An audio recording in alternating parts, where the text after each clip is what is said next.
boa noite, bem-vinda, bem-vindo. Este é o CNN Líderes. É hora da sua conversa semanal com os executivos que dirigem as maiores empresas brasileiras. O nosso entrevistado adora viajar e é fã de Fórmula 1. Nos negócios, ele também vem pisando no acelerador para fazer uma reviravolta numa das redes de varejo mais tradicionais do país. É um prazer receber você, Marcelo Pimentel, CEO das Lojas Marisa. Oi, Marcelo, tudo bem? Bem-vindo ao Líderes. Obrigado pela oportunidade de poder compartilhar um pouco com vocês. Marcelo, estamos chegando pertinho do Natal, uma das datas mais importantes do varejo, só que será um Natal muito diferente, é o Natal da pandemia. Como que vocês estão se preparando e qual a sua expectativa de venda neste ano? Olha, o Natal realmente vai ser um Natal diferente, né? A gente não esperava estar passando por esse momento lá atrás, no início do ano. Mas, olhando para a Black Friday para a gente foi um bom indício. Nós tivemos venda recorde histórica no nosso e-commerce, o que foi muito importante para a gente nesse momento. E no sumário dos 4 dias, nas lojas físicas, nós também tivemos crescimento contra o ano anterior. Então, o que a gente está se preparando é, obviamente, respeitando muito o momento que a gente está vivendo agora, protegendo nossos clientes e os nossos colaboradores em lojas com todos os processos e medidas de segurança e também focando muito no comércio digital, que sem dúvida nenhuma vai ter um protagonismo muito maior do que historicamente, como tem sido o exemplo de todos esses meses durante a pandemia. Marcelo, você falou na proteção aos trabalhadores e aos consumidores e era essa exatamente a minha segunda questão. Nós temos visto algumas imagens preocupantes de aglomeração, principalmente no comércio de rua. Qual é a responsabilidade que cabe a uma empresa neste caso? Como fazer para controlar o fluxo de pessoas dentro das suas lojas ou eventualmente até na calçada, na rua próximo à loja? Aqui eu acho que a responsabilidade é total, até porque nós temos responsabilidade com as nossas clientes, mas também com os nossos colaboradores. Então, o que a gente tem feito é um treinamento contínuo do time, também preparando eles no contexto de equipamentos, seja máscara, face shields, álcool gel, o contexto de priorização e proteção das áreas como provadores, por exemplo, e sem dúvida nenhuma, a questão de gerenciar o fluxo dentro da loja, respeitando as normas de cada prefeitura local.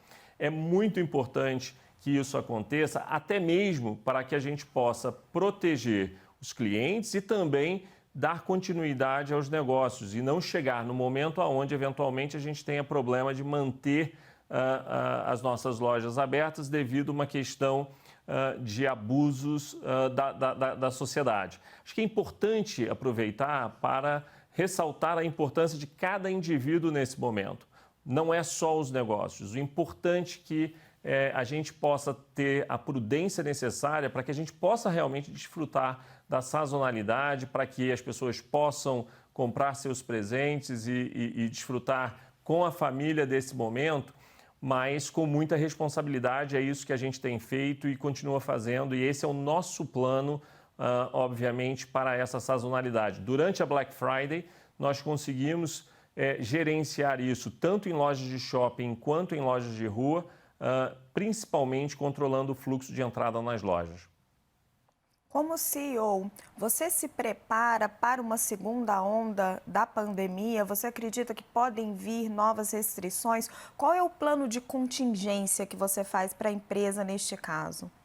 Raquel, na realidade, eu não acredito que a gente saiu da primeira onda. A gente ainda está vivendo essa onda alongada, que ela ainda é refluxo ou reflexo da realidade que começou lá em março.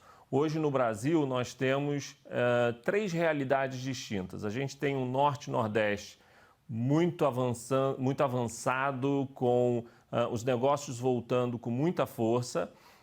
A gente tem o sudeste já vindo para uma normalidade, mas a gente tem uma área sul, da região sul, ainda sofrendo muito, ainda com bastante restrição, e a gente precisa cuidar disso, porque a gente ainda não saiu desse processo de pandemia e certamente daquela primeira onda.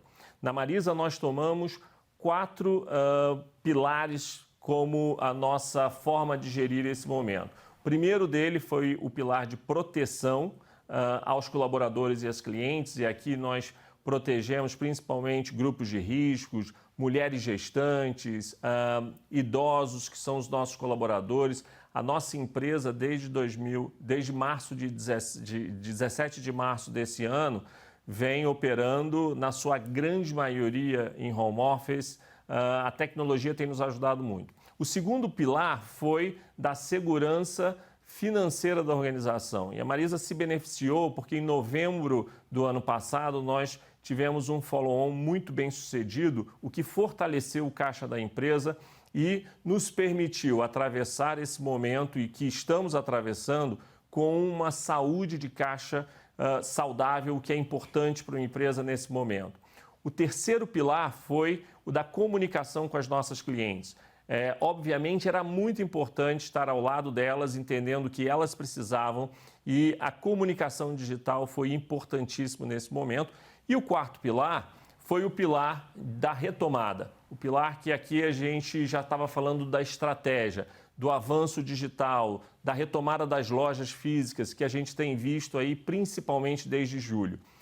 Esse plano continua. Nós temos um comitê de crise que se reúne semanalmente, nós temos um monitoramento da situação por prefeitura que se reúne semanalmente e a gente vai atuando de forma específica e pontual aonde e quando necessário. Marcelo, a Marisa vem passando desde 2017 por um turnaround, como a gente diz, né, no jargão de negócios, importante. Isso. Quero abordar com você vários aspectos dele, mas vou começar pela pandemia. O quão difícil, ou o quão mais difícil a pandemia tornou essa reviravolta dentro da empresa para você? Raquel, eu diria que difícil foi para todo mundo. No nosso caso, eu diria mais frustrante do que difícil. O benefício de uma empresa que está num processo de turnaround é que ela já vem operando e, principalmente, um dos nossos pilares é ser uma operação de baixo custo. Então, é primordial para a gente operar dessa forma. Nesse contexto, quando a pandemia atingiu, nós já estávamos muito bem preparados na nossa estrutura de custo para que a gente pudesse atravessar esse momento. Avançamos ainda mais. Um outro ponto que tem relação com o que você mencionou do nosso turnaround, no final de 2017 nós lançamos o nosso programa de digitalização da empresa. O que aconteceu com a evolução digital da Marisa não aconteceu a partir de março. Para você ter uma ideia, em 2018 nós lançamos o nosso programa de multicanalidade. Nós começamos o Clique Retire nas nossas lojas. Ao final de 2019, 40% de todas as vendas digitais já aconteciam no modelo Clique Retire. Em janeiro de 2020, nós estávamos na terceira fase de o que a gente chama de Ship from Store, ou seja, usar os estoques de loja para abastecer a venda digital. Isso proporcionou a aceleração que a gente teve durante a pandemia, porque nós já estávamos preparados para isso. Então, isso nos beneficiou durante esse processo de atravessar esse momento da pandemia. Mas quando a gente olha os números, Marcelo, me corrija se eu estiver errada, no terceiro trimestre o prejuízo da empresa chegou a 124 milhões de reais. É um número melhor que no segundo trimestre, mas um pouco pior do que o terceiro trimestre do ano passado. Quando vocês planejam, vocês estimam que a Marisa vai voltar a operar no azul? Raquel, a Marisa volta a operar no azul a partir do ano que vem. Um ponto que você mencionou com relação à pandemia, 2019 foi um ano muito importante para a gente no contexto de venda. Pela primeira vez, depois de 5 anos, nós tivemos 4 trimestres consecutivos de crescimento de venda, crescimento duplo dígito de venda. Em 2020, seria o ano onde a gente ia complementar o turnaround com crescimento de venda, melhoria de margem e entrega de resultado. Obviamente, a pandemia chegou e atrapalhou esse processo. Eu tenho falado muito com o grupo que ele, na realidade, brecou o processo. Mas tudo que a gente tem feito, a pandemia trouxe vários ensinamentos e várias oportunidades de alavancagem. Não só no tema digital, que é o que a gente mais tem ouvido falar, mas principalmente, para mim, eu acho que na gestão do time, na cultura do time, na gestão de despesas que levam um legado para a empresa. Quando a gente se planeja para 2021, a gente planeja a retomada dessa venda em patamares sempre comparando com 2019 e não com 20, que foi um ano atípico, mas com a melhoria dos resultados e devolvendo a Marisa, depois aí de tanto tempo, para o azul, entregando resultados para nosso time, para os nossos acionistas e é importante passo para essa retomada da Marisa, onde a gente deixa de trabalhar somente a questão de turnaround, mas volta a investir na empresa, volta a investir em crescimento, volta a investir no desenvolvimento tanto das nossas plataformas, da interação com a cliente, dos nossos produtos e da nossa gente aqui dentro também. Você falou bastante da importância dos canais digitais na pandemia e também na reviravolta que a empresa vem enfrentando. Mas confesso que eu tenho uma dúvida, Marcelo, as mulheres efetivamente estão comprando lingerie pela internet sem experimentar? Como é que funciona isso?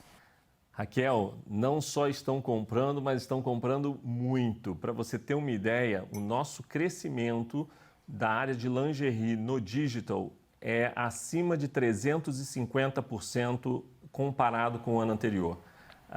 O lingerie, durante esse período, uma das evoluções digitais que a Marisa fez foi lançar o que a gente chama de Hot Site Lingerie. É uma área específica na nossa loja digital, onde ela é dedicada para a categoria de lingerie, com melhores fotos, conteúdo, toda a parte de experiência para que ela possa ver todo o sortimento de lingerie que a Marisa oferece e que é tão forte para a gente. Nesse momento, ela teve uma aderência enorme com as nossas clientes e, como eu te falei, o crescimento foi exponencial. Nós temos visto um crescimento não só do lingerie em si, mas também de categorias adjacentes, que a gente chama do loungewear, que é aquela parte de conforto, do ficar em casa. E isso tem sido muito relevante para nossas clientes durante esse período de pandemia. Você também enfatizou esse canal da Marisa, que seria o Click and Collect. Você compra na internet e busca na loja. Eu achei um pouco estranho como consumidora, porque para mim uma das maiores comodidades do comércio online é não precisar sair de casa. Como funciona e por que funciona? Uma característica muito relevante no caso da Marisa é que o nosso pátio de lojas ele é dividido praticamente ao meio. 50% das nossas lojas estão em shoppings e 50% estão em ruas. E essas lojas de ruas são muito bem posicionadas, muito perto de hubs de transporte, seja lá a estação de ônibus, trem, metrô. E isso tem sido algo muito importante porque a grande maioria das nossas clientes são mulheres trabalhadoras, provedoras da casa. Muitas das vezes elas não estão em casa para receber as encomendas e, portanto, não podiam fazer encomendas online. Com o advento do Clique Retire, isso se tornou uma facilidade, porque ao ir ou vir do trabalho, elas passam em uma de nossas lojas e têm a conveniência de retirar o pedido que elas fizeram. E com o benefício de frete grátis, porque todo o nosso programa de Clique Retire oferece para essas clientes o frete grátis, o que para elas é muito relevante, muito importante no processo de decisão de compra. Mas já que ela já vai na loja, por que não comprar na loja? Para mim parece um pouco confuso ainda. Tem dois motivos para isso. Um é o sortimento. No online, nós temos um sortimento maior do que na loja física. Então, ela tem acesso a produtos que ela hoje não teria em 100% das nossas lojas. Esse é um ponto. O segundo ponto é a questão de comodidade. Ela poderia ir na loja, sem dúvida. Mas a diferença do Clique e Retire é que ela não precisa perder tempo. Ela literalmente vai, coleta o seu pedido e segue no seu caminho de ir ou vir do trabalho. Agora, você tocou num ponto muito importante que para a gente é muito relevante. Quando ela vem à loja, e o Clique e Retire para a gente é muito relevante para gerar fluxo na loja física, quando ela vem à loja, nós também temos um momento de oportunidade de oferecer outros produtos e serviços para ela. Para dar um número para vocês, hoje mais de 40% de clientes que vêm retirar um pedido nas nossas lojas acabam comprando um outro produto dentro da loja. E isso traz uma complementariedade daquela compra, incrementando o ticket médio, que é muito importante para a gente. Qual que é o tamanho hoje do comércio online nas vendas da Marisa? Que fatia ele tem? Que ele cresceu muito, ninguém tem dúvida, até por conta das circunstâncias que estamos vivendo. Mas ele é muito longe ainda de estar majoritário. Que caminho você enxerga para as vendas online? Com relação a ser majoritário, com certeza, até porque a nossa visão e ambição não é que ele seja majoritário, e sim complementar a venda total. Nós somos uma empresa de mais de 350 lojas espalhadas por todo o Brasil e não temos uma visão de curto prazo que isso mude. Muito pelo contrário, a gente acredita que existe uma complementariedade entre os dois canais. Mas deixa eu dar um exemplo para você de como ele tem crescido e quão agressivo tem sido esse crescimento. Em 2017, toda a nossa venda digital participava com 2% da venda total da empresa. Em 2018, isso passou para 4%, 2019 já era 8%, e em 2020, tirando o efeito pandemia, já ultrapassa 10%. Nossa visão é que nos próximos 5 anos, a nossa venda digital participe com mais de 25% da venda total da empresa, o que para magazines no Brasil seria um número muito acima da média. Fazendo o dever de casa para a nossa conversa, li uma entrevista sua em que você dizia que pretende fazer um marketplace, que até onde eu entendo, você vende não só os seus produtos, mas também os produtos de parceiros. Qual é a lógica desse movimento? Raquel, essa é uma ambição nossa que a gente pretende cumprir a partir do ano que vem. Estamos trabalhando muito forte para isso. A Marisa tem como slogan, o de mulher para mulher. Nós somos a única empresa dedicada 100% exclusivamente para o público feminino e que conversa com ela o tempo todo. A nossa visão de criar o ambiente da mulher é exatamente ser um hub de produtos, serviços, experiências que atendam à necessidade dela. Quando a gente começou a fazer o estudo para criar isso, a gente não tem como ambição se tornar mais um marketplace no mercado. Eu acho que já tem bastante deles e não precisaria e não agregaria nenhum diferencial no nosso negócio ser pura e simplesmente mais um marketplace. A nossa ambição é se tornar o marketplace da mulher, aonde a gente vai oferecer para ela, começando de ouvir dela o que é importante. E aqui, por exemplo, a gente está falando, obviamente, de produtos, mas principalmente estamos falando de experiências, de serviços, de curadoria, coisas como, por exemplo, elas falam muito para a gente. Elas querem ter e poder ouvir sobre aconselhamento de gestão financeira, gestão doméstica financeira de mulher para mulher e não de um homem, muitas das vezes de uma forma pejorativa, dando aula para elas. Não, elas querem ouvir de mulher para mulher. Elas querem poder ter uma aula de educação onde elas podem ter cursos alternativos que elas possam conseguir. Elas querem ter um hub de troca de experiências entre mulheres. Elas querem poder ter produtos e serviços que atendam às necessidades individuais dela. Quando a gente começou a estudar, e eu vou te dar um exemplo bem prático para vocês entenderem o que a gente está falando. Eu não quero colocar pura e simplesmente qualquer produto na nossa plataforma. Se a gente fosse pesquisar itens de bens de consumo que a mulher usa, Eu poderia olhar, por exemplo, para produtos de limpeza de casa, limpeza doméstica. Muitas mulheres compram produtos de limpeza doméstica.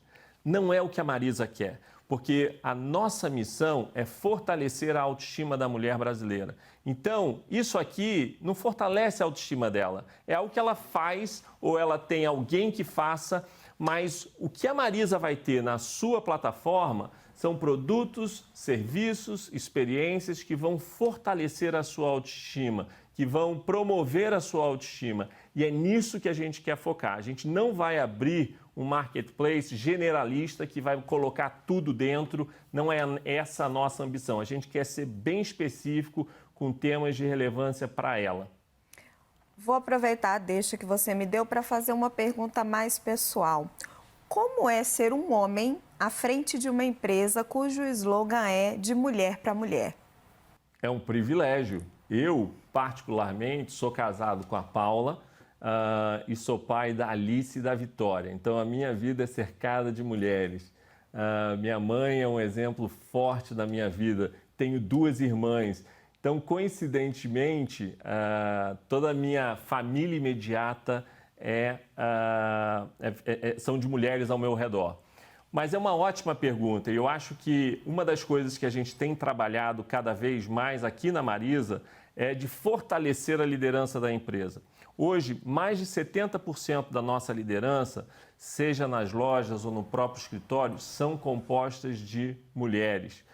O nosso conselho de administração hoje já tem a participação de 2 mulheres executivas de mercado, muito sêniores e sólidas, e a gente está trazendo mais 2 pessoas para o nosso conselho. A nossa missão é de cada vez mais, na nossa diretoria, já temos 2 diretoras e vamos trazer a 3ª em breve. A nossa visão é de cada vez mais ter o input e a presença da mulher no processo de tomada de decisão. Então, eu vejo como uma oportunidade, eu vejo como uma oportunidade de aprendizado.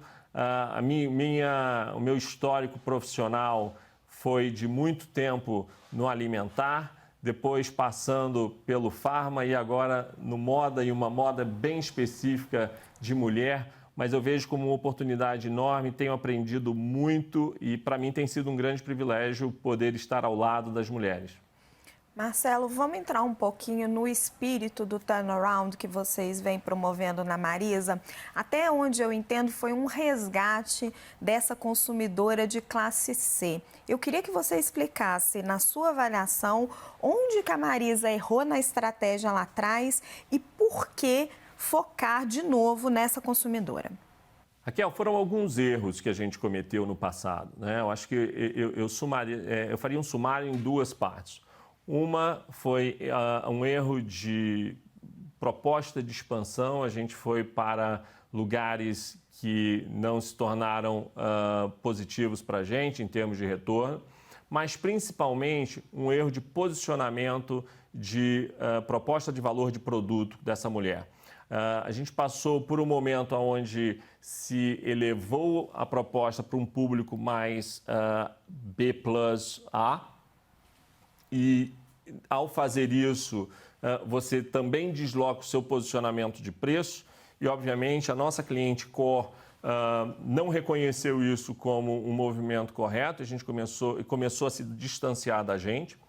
Depois desse movimento, foi seguido por um outro movimento, onde a gente também fez um movimento pendular para uma proposta que era muito concentrada em preço e comprometendo a qualidade. Novamente, a nossa cliente central, a nossa cliente core, não reconheceu isso como um movimento correto.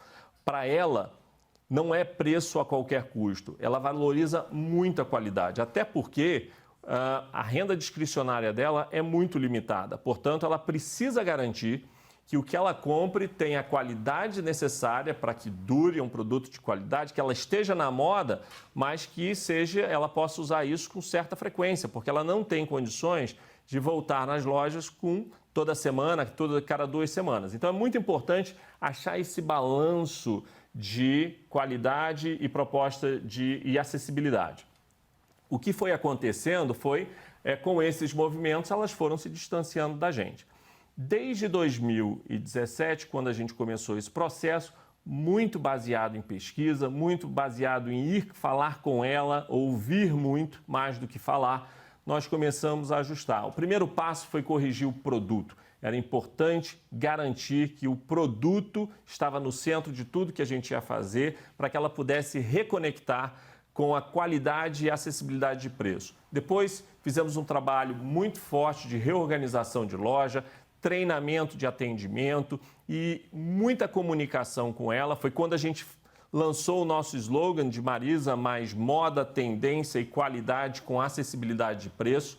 E isso começou a dar fruto em 2019, com 4 trimestres consecutivos de crescimento de venda, como eu falei para você.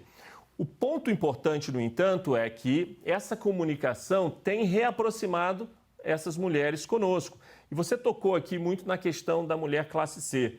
Na realidade, o que a gente tem visto nos números é um crescimento da mulher classe C, sem dúvida, mas também da mulher classe B, que tem voltado para a Marisa, tem entendido a nossa proposta e tem acordado e aderido a essa proposta. O lingerie é um canal muito importante para a gente e a barreira e restrição com essa categoria é muito baixa, não importa a classe social. E através do lingerie nós temos sido capazes de trazer essa base de cliente nova para a Marisa ou trazer clientes que já estavam com a gente, retornando para a Marisa e vendo essa nova proposta de valor, a nova proposta de produto, e elas têm respondido com compras e os nossos resultados, obviamente, pré-pandemia, estavam mostrando que nós estávamos no caminho certo. Marcelo, para a gente fechar a nossa conversa, eu queria te perguntar um pouco sobre 2021. 2021 se desenha um ano de recuperação para o Brasil, mas também um ano muito difícil. Não teremos mais o auxílio emergencial, que imagino que foi uma ferramenta importante para vocês aí de estímulo de consumo. Como que você projeta o próximo ano na Marisa? Raquel, nós temos, obviamente, tratado com muito cuidado, com muito respeito, o planejamento para 2021. Mas a gente acredita que ele sim vai ser um ano de retomada. O que a gente tem visto e no processo de planejamento orçamentário do próximo ano, nós conversamos com muitos analistas, olhando realmente a questão futura. Você mencionou aí, por exemplo, os vouchers do governo. Realmente foram uma ajuda importante e eu diria concentrado principalmente na região norte e nordeste, mas quando você vê a participação dele no total da venda, ele é significativo, mas não a ponto de comprometer o ano como um todo. O segundo ponto é exatamente a nossa proposta de valor para essa cliente, que a gente acredita que vai ser muito aderente para essa cliente que vai ter uma sensibilidade ainda maior na sua renda discricionária e vai precisar de uma proposta de uma empresa como a Marisa, que vai oferecer para ela um bom produto dentro da moda, dentro da tendência atual, mas levando muito em consideração a questão de acessibilidade de preço, o que para ela vai ser muito importante. A gente acredita que isso também vai se dar com mudanças no comportamento e, portanto, mudanças no comportamento de produto, que já tem acontecido, né? A questão do home office, eu acho que veio para ficar, não de forma integral. Acho que o modelo vai acabar sendo um modelo híbrido, mas certamente o comportamento de moda, por exemplo, como loungewear, modas mais confortáveis, calçados mais baixos, o lingerie mais confortável. Isso veio para ficar e a gente acredita que a mulher não vai abrir mão disso. E, portanto, a gente está preparando a Marisa para responder a essas necessidades. A gente também tem preparado muito a Marisa para continuar crescendo na nossa proposta digital, porque a gente acredita que, mesmo com a reabertura de lojas, esse movimento não muda. Muita gente que tinha algum receio de compra digital, que provou durante a pandemia, quebrou o paradigma e agora não vai voltar mais como era antes. E, obviamente, acho que o segundo semestre, principalmente, já a gente tendo muita esperança de que a vacina vai chegar ao Brasil no primeiro trimestre, a gente vai ter uma realidade de consumo bem diferente do que a gente está experienciando agora. Eu acredito que o desemprego não deve piorar tanto, ele já está num patamar alto, a gente não acredita que ele melhore dramaticamente, mas também não acredito que ele piore. Acho que a gente vai estar mais ou menos no platô que a gente está vivendo agora.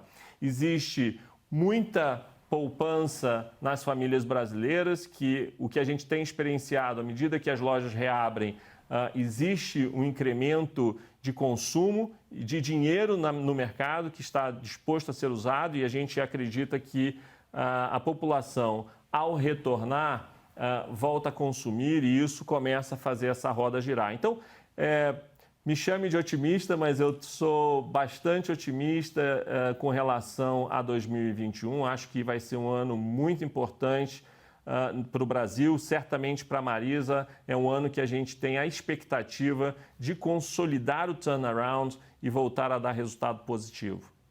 Tomara, Marcelo. Marcelo Pimentel, CEO das Lojas Marisa, muito obrigada pela sua entrevista ao Líderes. Um Feliz Natal e um ótimo Ano Novo para você, para a sua família e para todos os colaboradores da empresa.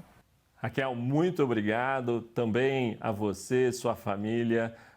Feliz Natal, Feliz Ano Novo, e também a todos que nos assistem e nos ouvem durante esse programa. Feliz Natal, ótimo Ano Novo para todos nós.